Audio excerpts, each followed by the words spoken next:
Hello everyone. Good evening. Welcome to Chhatrapati Educare.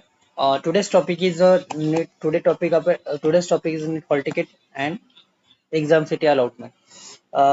विद्यार्थी मित्रांनो तर ही नोटिफिकेशन बघू शकता. NTA ने जे आहे एक्झाम सिटी अलॉटमेंट केलेली आहे, म्हणजे सेंट्रल अलॉटमेंटची नोटीस पाठवलेली आहे. तर तुम्ही तुमच्या वेबसाईटवर जाऊन तुम्हाला कोणतं एक्झाम सेंटर अलॉट झालेले ते बघू शकता.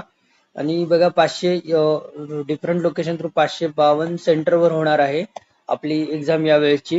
आणि ती 4 मेला कंडक्ट होणार आहे. 2 ते 5 मध्ये राहील आहे, पेन अँड पेपर मोड मध्ये, म्हणजे ऑफलाईन मोड मध्येच राहणार आहे. तर download your examination log in candidate and जे आहे आपले ऍडमिट कार्ड आहे ते 1 मेला येणार आहेत. याची विद्यार्थ्यांनी दक्षता घ्यावी. आणि विद्यार्थी मित्रांनो, अभ्यास चांगला व्यवस्थित करा. डेफिनेटली तुमचे स्वप्न पूर्ण होतील. All the best.